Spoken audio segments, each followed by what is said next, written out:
Hello guys, welcome back to my YouTube channel.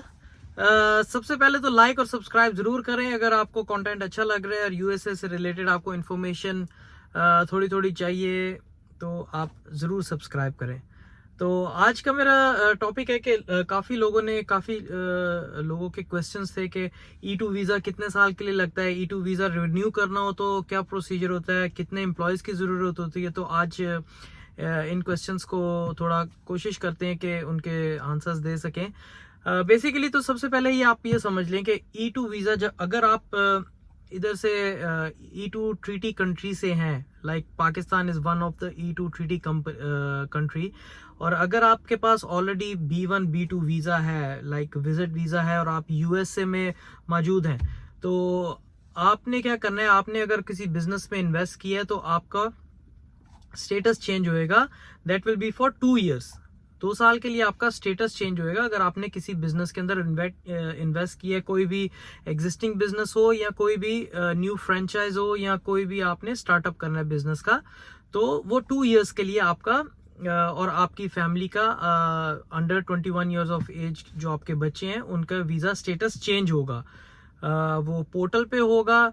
UCSIS की जो website है, sorry, उधर जाके आप चेक कर सकते हैं उनका स्टेटस। उधर आपको सारा स्टेटस शो हो जाता है जब आपका केस प्रोसीड होता है, तो वो 2 ईयर्स के लिए होता है। उसके बाद होता है कि आपको जो अगर रिन्यू करवाना है 2 साल के बाद, आप इधर रहते हुए भी रिन्यू करवा सकते हैं और आप अपनी होम कंट्री में जाके भी रिन्यू करवा सकते हैं।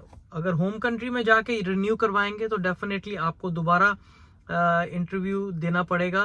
पूरे अपने बिजनेस के डॉक्यूमेंट्स इकट्ठे करके, अपनी बैंक स्टेटमेंट्स, अपना जो भी एम्प्लॉयज़ की डिटेल है, अपने बिजनेस से रिलेटेड बिजनेस प्लान है, आपको अपना पूरा शो करना होगा उधर जाके। और आपका 5 ईयर्स का वीज़ा रिन्यू होता है। 5 साल के लिए तब लगेगा आपका, जो कि पासपोर्ट पे आपके स्टैंप होता है।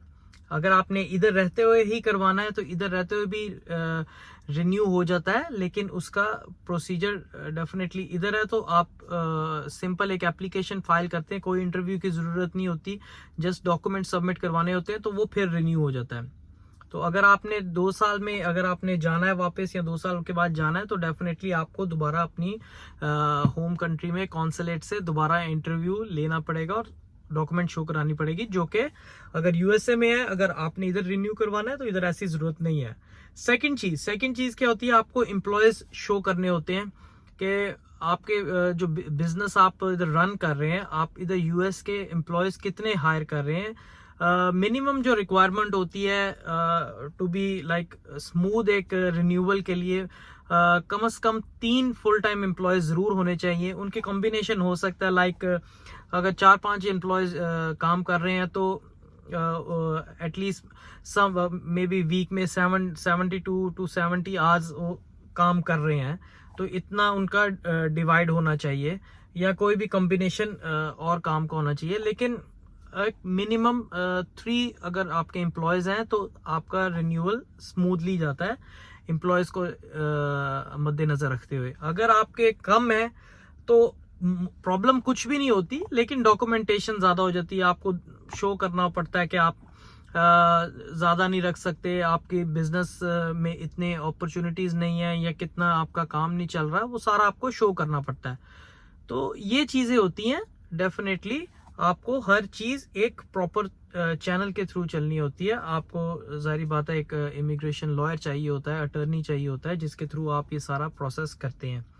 तो ये मेनली बेसिकली था कि अगर आप इधर रहते हुए करवाएंगे तो इंटरव्यू नहीं देना पड़ेगा। अगर आप अपनी होम कंट्री जाएंगे, पाकिस्तान जाएंगे, तो डेफिनेटली आपको E2 वीज़ा का दोबारा से इंटरव्यू देना पड़ता है, जो कि आपको पूरा बिजनेस प्लान देना पड़ता है। ये उन लोगों के लिए जो E2 वीज़ा में मेरे से क्वेश्चंस कर रहे थे कि कैसे रिन्यूअल होता है, कितनी देर बाद होता है, और नेक्स्ट स्टेप्स जो होंगे, कैसे ग्रीन कार्ड ले सकते हैं, वो मैं डिफरेंट वीडियो में आपको एक्सप्लेन करूंगा।